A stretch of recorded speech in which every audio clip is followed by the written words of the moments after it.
Hay partes de mi infancia que no soy capaz de recordar, y es particularmente curioso. De hecho, tengo muy presentes mis días desde el kinder a la primaria, imitando las historias que veía en la televisión con mis amigos durante el recreo, pasando las tardes en los parques jugando con otros niños a los cuales no sabía si volvería a ver, y disfrutando de los juegos mecánicos de las ocasionales ferias. También recuerdo pasar mañanas enteras en el mercado, empezando el día desayunando tlacoyos recién salidos del comal y viendo de reojo una gran televisión de tubo que reproducía DVDs piratas con el fin de venderlos. Y dedicaba el resto del día a pasear entre puestos en busca del mejor juguete o si había mucha suerte algún juego de mesa o consola de segunda mano, a un precio más que razonable para la cartera de un infante. Recuerdo pasar gran parte de esos días en casa exigiendo mi derecho a usar la gran tele de la sala para ver mi caricatura favorita o un disco lleno de rayones de una película que me sabía de memoria.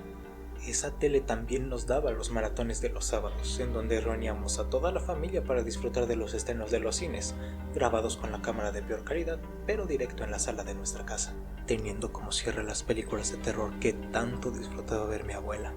En un pueblo tan pequeño como San Zadkiel, las emociones fuertes no eran comunes, así que para alguien joven e impresionable, las películas y leyendas de fantasmas y espíritus eran una cosa extremadamente atractiva. Y no es por presumir, pero mi abuelo tenía las mejores historias. Su encuentro con la Llorona, cómo es que muchas brujas se aprovechaban de la gente trasnochadora para sus malévolos fines, o cómo una extraña criatura habitaba en los bosques esperando que algún incauto se atravesara. De todas formas, el viejo siempre terminaba sus historias diciendo, y a pesar de eso, hay que tenerle más miedo a los vivos que a los muertos. Mi infancia no fue mala. A pesar de tener un pequeño estigma, como la mayoría de pueblos pequeños, no era un mal lugar para crecer ni uno particularmente violento, pero sí más de lo que cualquiera le gustaría.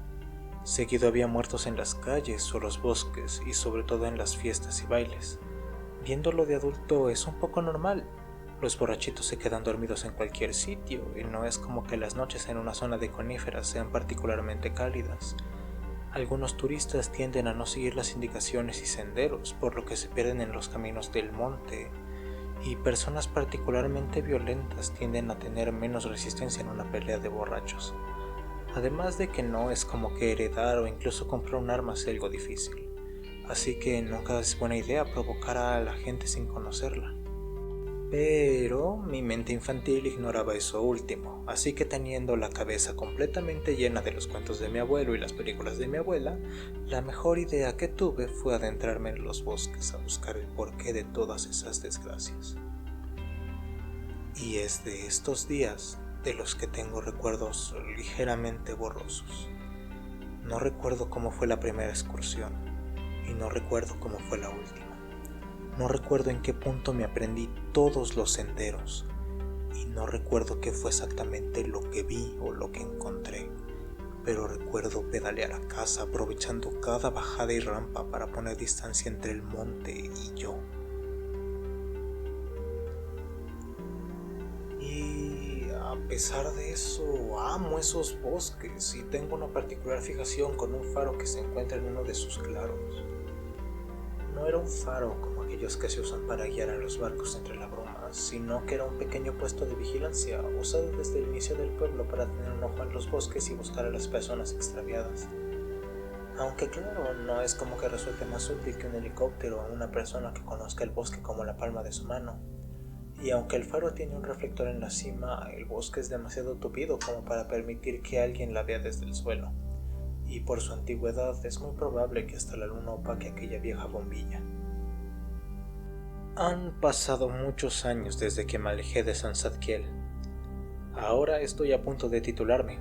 La joven personita que soñaba con investigar casos paranormales estaría orgullosa de verme a punto de recibir el título de una licenciatura en periodismo. Y ahora más que nunca sé a qué se refería mi abuelo con lo de que hay que tenerle más a los vivos que a los muertos.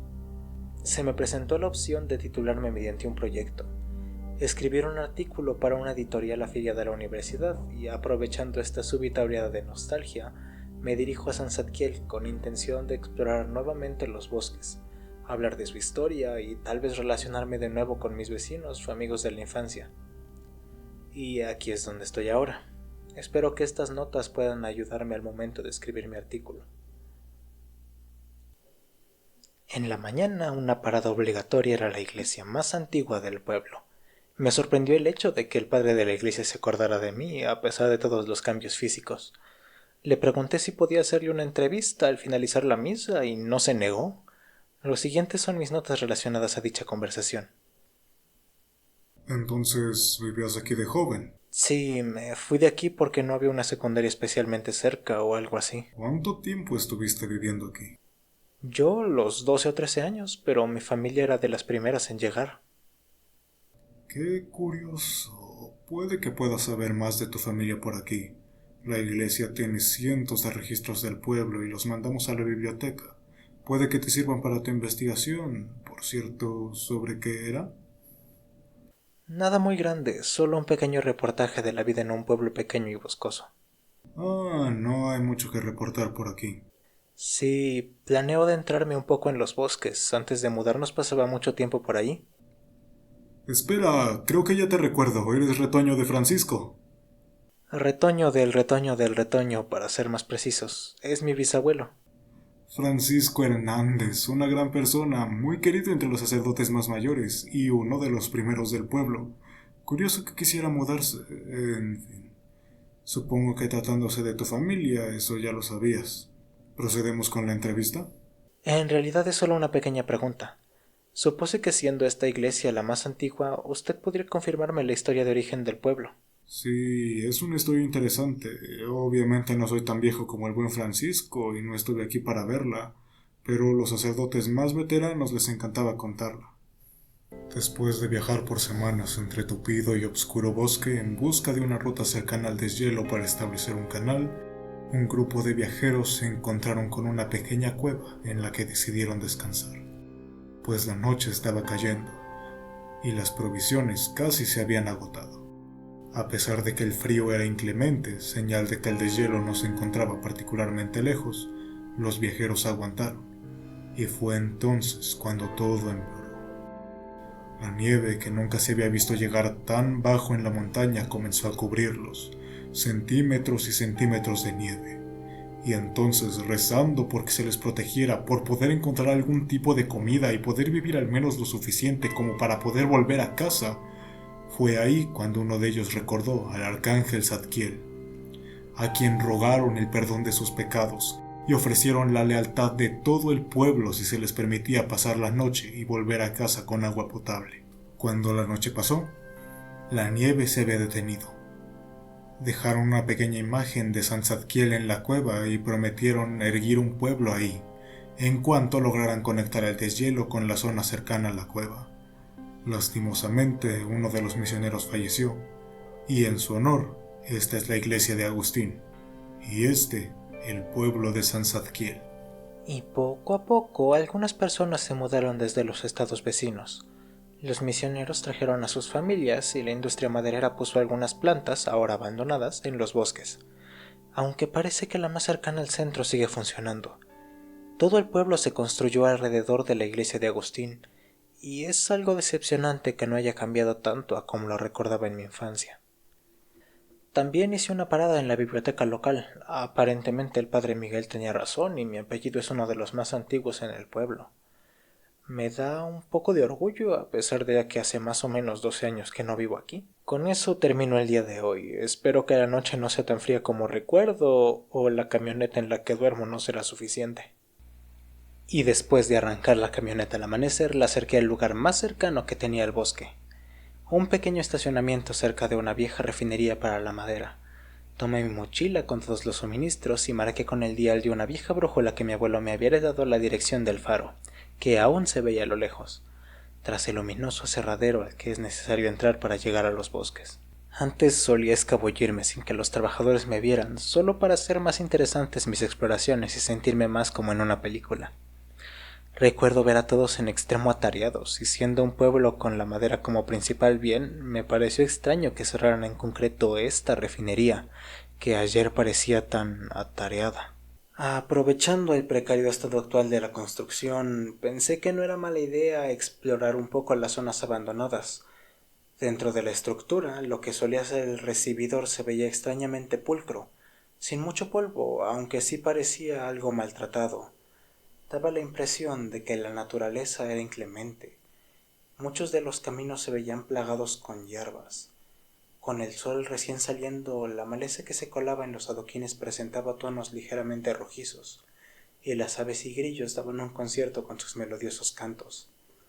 Decidí hacer una parada antes de entrar en el sendero que me llevaría al faro, y visité lo que parecía ser la nave principal de la planta. Bancos con sierras circulares enormes, bahías para la carga y descarga de troncos, y muchos elementos relacionados. El sol empezaba a colarse por los grandes ventanales de la construcción, dotándola de puntos amarillos y luminosos. Tal vez demasiado amarillos. Cuando me acerqué lo noté. Cinta policial.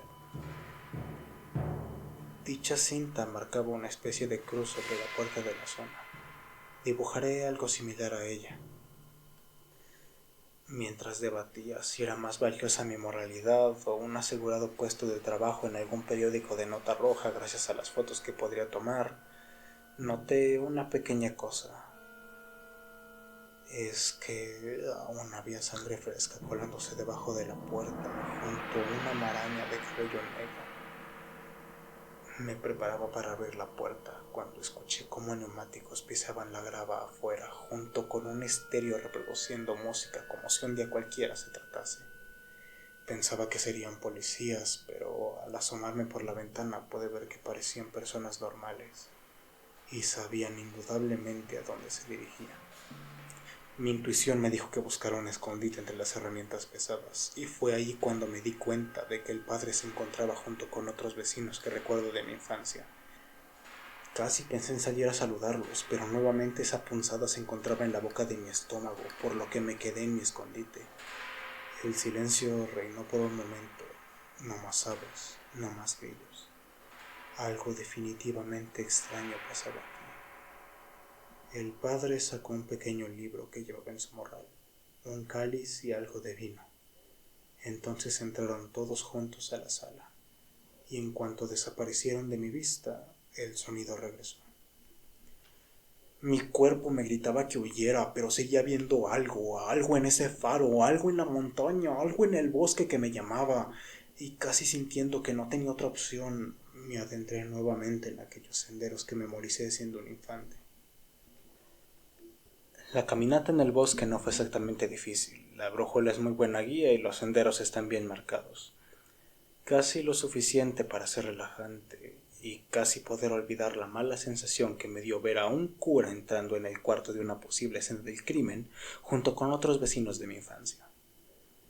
Aunque, pensándolo mejor, eso puede ser ligeramente tranquilizador, ¿no? La señora Lucy de la tiendita se encontraba con él. Don Manuel, el organizador de los bailes y fiestas también. Son personas amables. El cura dice recordarme, aunque yo no lo recuerdo a él. El vino no es parte de los típicos ritos post-mortem, ¿o sí? Además de que deberían de hacerse en la casa, no en donde una persona fue asesinada. Tal vez eso explica por qué todo lucía tan pulcro. Ese aserradero no estaba cerrado, solo fue por la escena del crimen. Tal vez no debería de haberme escondido. En cuanto los vea les pediré disculpas. No están bien vistos los reporteros en sitios así.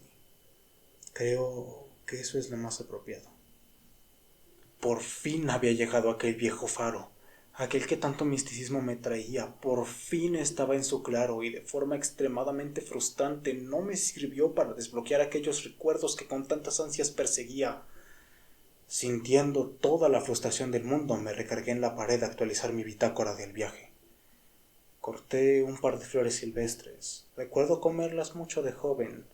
Podías cortarles el tallo y succionar un néctar dulce de ellas.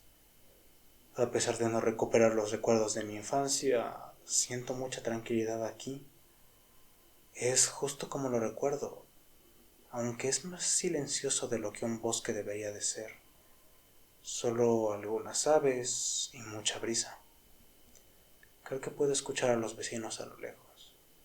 Es extraño, no recuerdo un cementerio o una capilla por aquí. Tengo miedo. Por fin lo recuerdo todo y me arrepiento de hacerlo. Conforme los vecinos se acercaban pude notar algo extraño. Todos los sonidos, las hermosas aves, la brisa de las ramas, todo era sustituido por un tamborileo extraño, demasiado rítmico para hacer pasos o ser desintencionado. Algo de eso no me dio buena espina y corrí a esconderme dentro del faro, pensando que pronto pasarían por alto esta vieja construcción. Pero cometí un error y yo sé que no voy a salir de esta. Esto nunca fue un faro o un puesto de vigilancia o algo similar. Siempre fue un templo. En el centro hay una figura de casi 2 metros del arcángel Zadkiel, cubierta en su mayoría por maleza. Hay un segundo piso en donde se encontraba el reflector, ahora retirado, que me permite ver hacia afuera del faro y en donde me encuentro ahora escribiendo en la bitácora, porque no creo ser capaz de huir. Puedo escuchar cómo entran. Muchas de las voces puedo recordarlas de mi infancia, como si no hubieran cambiado o envejecido. El cura. Lo escucho caminar hacia el altar y dice: Hoy, gran señor de la naturaleza, hoy, encarnado y tomando posesión de este falso ídolo conocido como Zadkiel, te ofrecemos el cuerpo, sangre y alma de la joven Valentina, ofrecida por la familia García. Sea como debe de ser, para que tus bendiciones sigan cayendo sobre este pueblo que te sirve, honrando la muerte de tu primer siervo Agustín y replicándola para que tus bendiciones y clemencia sigan manteniendo a tu pueblo de siervos, sea como debe de ser, para que el inclemente frío no nos alcance, para que el agua sea abundante y la tierra siempre fértil, los frutos dulces y las flores bellas, sea como debe de ser. Cuando el padre Miguel se calla, puedo escuchar como si el yeso con el que está hecha la escultura crujiera. Entiendo. El bosque reclama aquel que huyó hace tantos años y se encuentra oculto, escuchando. ¿Saldrás o prefieres que vayamos a buscarte? Esta es mi despedida. Puedo escuchar pasos lentos subiendo las antiguas escaleras de piedra. Despacio, con cuidado. Puedo ver cómo las ramas de los árboles más altos empiezan a curvarse hacia mí y están cubiertas con una fina escarcha. Y entonces me doy cuenta de algo más. Las piedras del techo también empiezan a cubrirse de maleza, pequeñas hiedras que poco a poco se acercan hacia mí, expectantes, como si quisieran ver en primera fila lo que va a sucederme. Este lugar me quiere muerto, pero no puede hacerlo por mano propia. Los pasos están más cerca. Intentaré dejar esta bitácora donde puedan encontrarla con el tiempo que me queda. Cómo me encantaría volver a ser joven y montar mi bicicleta para escapar de nuevo, pero esta vez no podré. Ten cuidado cuando visites pueblos pequeños, sobre todo si son demasiado buenos y agradables. Ten cuidado con los bosques. Ten cuidado con los dioses a los que alaban. Ten cuidado con las personas. Los vivos en verdad dan más miedo que los muertos.